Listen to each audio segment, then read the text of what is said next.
provided road forks for these things. Somebody's saying, could you lock them out? Can't remember whether you could lock them out. I don't think you could. But they were almost identical in the innards and so forth to the mountain bike ones. If you can get hold of a pair of those these days, they are worth a fortune, the road ones. 1:38 is the gap for our 4 men. It's come down about 30 seconds. We'll take a break.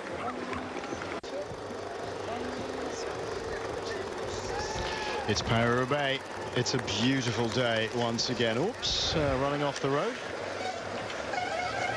Having to get back on Thor Hushovd again. And Hushovd, well, he's having a bit of trouble at the moment, Thor Hushovd. Another puncture, I think, and trying to get back in. This is a big thing. Whilst the peloton slows down, maybe he can get back in, but the more effort you have to put in, Sean, the worse it's going to get later on, because you need maximum energy left in this race. Yes, well, it's something you do not need in this part of the race, and especially as we come to the very important part of Arenberg. At Hushovd, we see the trying to get back in a little bit earlier on, having another puncture. It's not a good thing, but you just keep on battling. You try and just make it into the group here, as we see Hushovd is doing.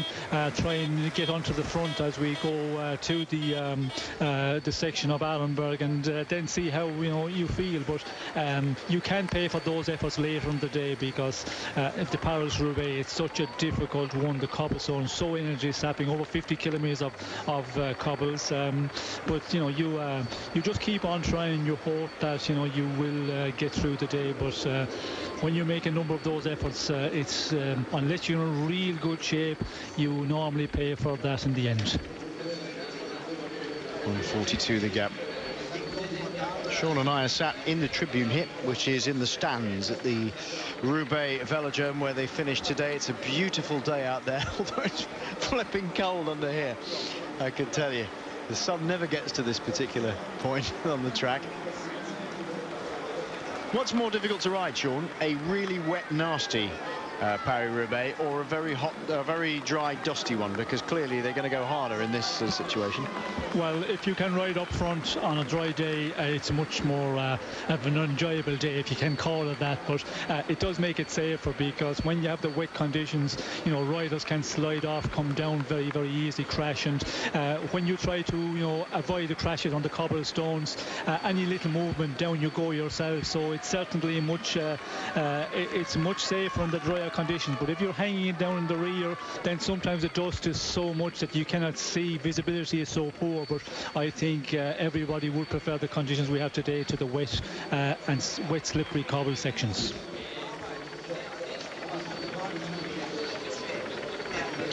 1 minute and 43 seconds.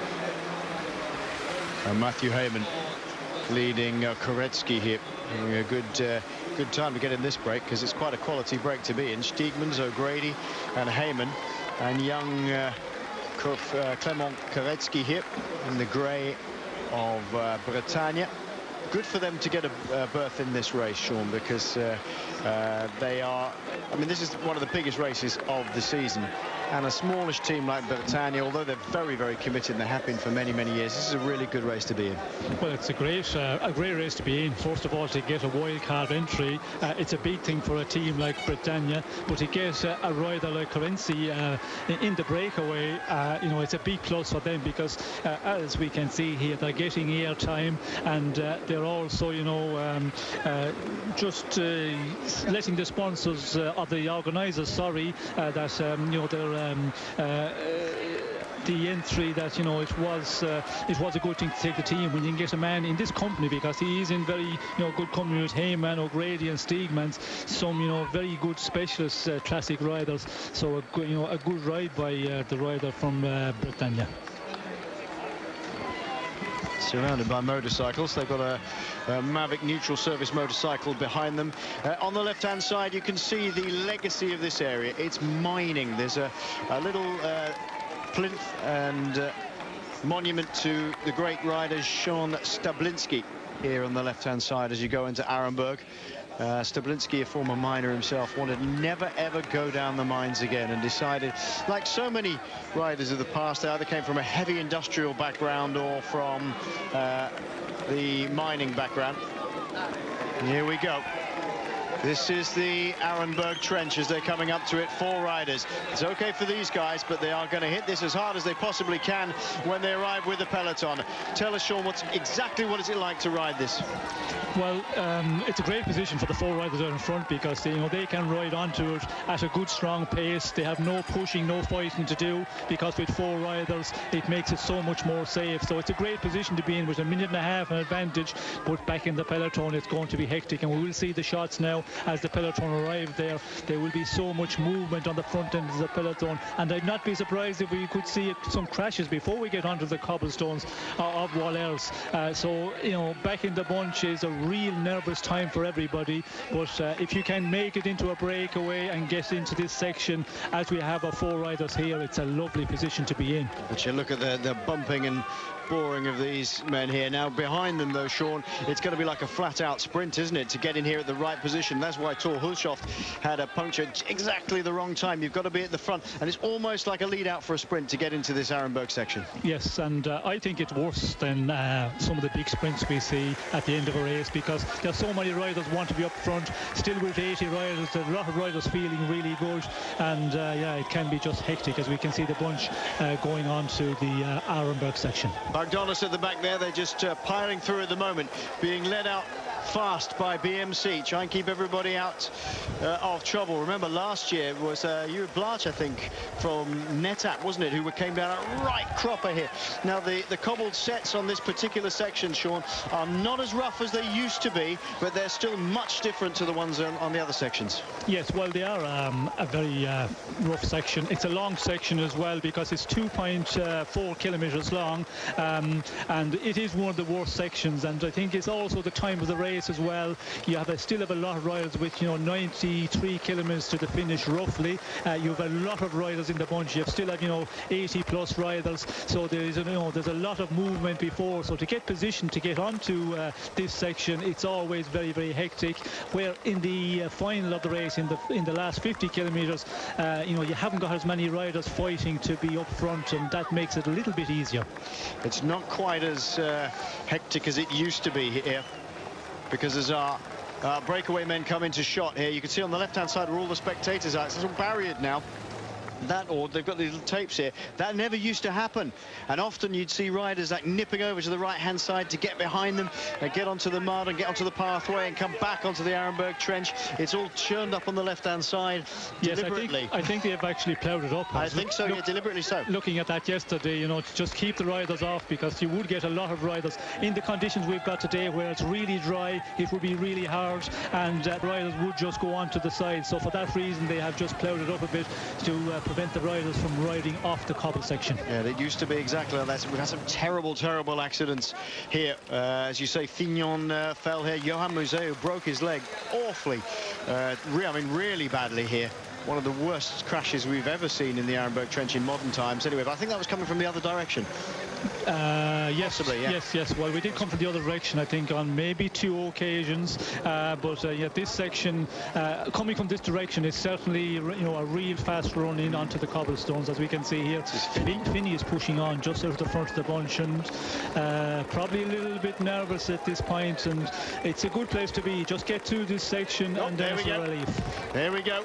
Geraint Thomas in the wrong place on the left-hand side, and being run off the road just a little bit. Oh dear. And chains being pulled on quite dramatically. As soon as you get off the road here, you're in trouble. Taylor Phinney being caught up. I think it's Huterovic, I think, probably, who was in trouble there. This is Stuart O'Grady pushing on, and there are riders closing in. Now 43 seconds. At some point towards the end here now, sometimes, Sean, in the second half of the Arenberg trench, you see the big favourites try and play their hand sometimes. Bonan did so. I don't think Cancellara is going to do that here. We've seen Phinney, though, out in the front, showing he's still fairly strong, or he is strong. Yes, I think Phinney is just probably a little bit nervous to get through this section, and of course the safest place to be out in front and just make your own way through it. Take your own line where you want to ride over the cobble upper section, and Finney's continue on to push on here, but I think he will knock it off when he gets through this section and see what's what the situation is. As we can see here, still the big group of riders together, and it's going to be an important one, and tactic is going to be important here when we come out of this one, because I think we will see a lot of riders trying to get into a group. And we can see up front as well at the group of O'Grady, they're not really hammering it at this moment. They are just keeping out in front and get through this section, and then analyze the situation when they get through this Wallers section. Yeah, I'm not sure that they're all going for it here at all. They've got through it as a little bit more effort goes into just looking around rather than going hard at it. I don't think anybody's gone particularly hard. Nice to see Bernie Eisel up towards the front of the group there as they got onto Finney. He was there, I think.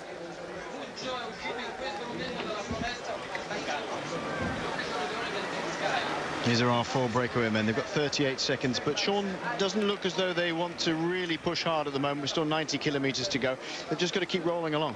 Well, I think the tactic may be that they're just knocking it off a bit. They don't want to be too far ahead of this group of big favourites because they're thinking that they want some riders to come across to them, and that's what they need, because with 4 riders at the moment, with still over 90 kilometres to go, it's a long way with 4 riders, so they're probably hoping that they will be joined by some others out of the group.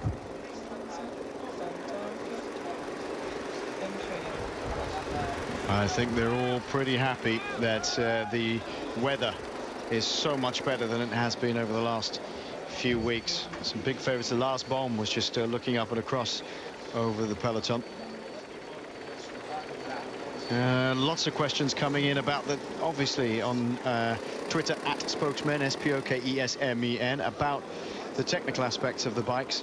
Once again, we're just having a look at some of them. Is looking at the bikes themselves, you can see a lot of them running these second levers now on the top of the bars, very cyclocross style. That's people were talking about those in Flanders last week, saying, well, we haven't seen those before. Very much an introduction in cyclocross. There are some riders even in this group riding cyclocross bikes. Good choice. I mean, for some riders, they really feel as though they are happier on that. The AG2R rider there has a cyclocross bike. You can tell from the big, thick, heavy forks and those cantilever brakes on it. Also, Europe, some of the French actually prefer going with those. The Europe car rider there at the back also, I think it's Bjorn Theroux actually, Didi Theroux's son, who's running the cyclocross bike there. So cantilever brakes, bigger tyres, wider section tyres, as Sean was saying, 27s, all tubulars. Tubular tyres are great for this sort of thing, as Ladagnu comes towards the front, and just we're looking behind to see if anybody's going to give us some help. Jose Van Gutierrez there as well, behind him in the blue of Movistar.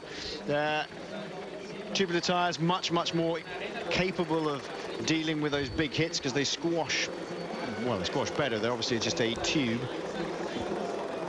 Somebody asking the question, is it inevitable you're going to puncture at Paris-Roubaix? Not at all.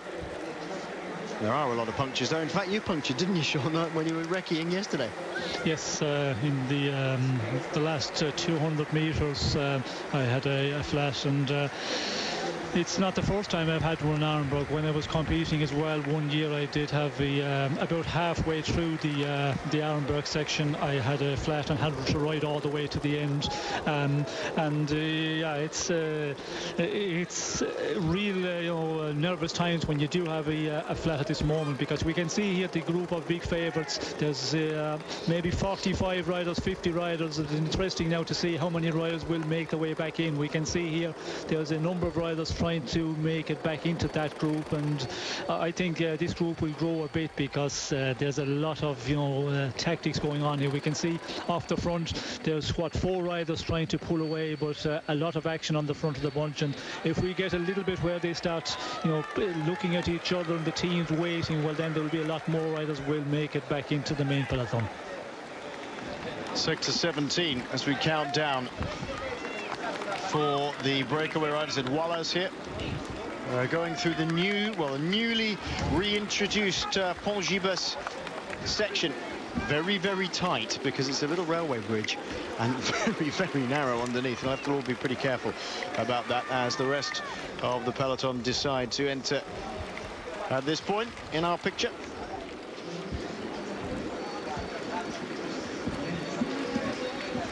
And I'm glad we've got some new fans of Paris-Roubaix. Somebody's just sent me a picture of their small boy watching. He must be about 4 or 5. I don't know if my little one's watching. He's probably racing around there, screaming around the house, doing something. Cannondale, Blanco, Cofidis at the front. There's the Pont Gibes. As our riders go through it, this has just been resurfaced with cobbles. All the salt cobble sets have been put in, terribly dusty, but it's all been done by the friends of Paris-Roubaix. This section reintroduced, hasn't been into the Paris-Roubaix for quite a while. There you are. You can see how narrow that little bridge is. It's a good job they're all strung out here.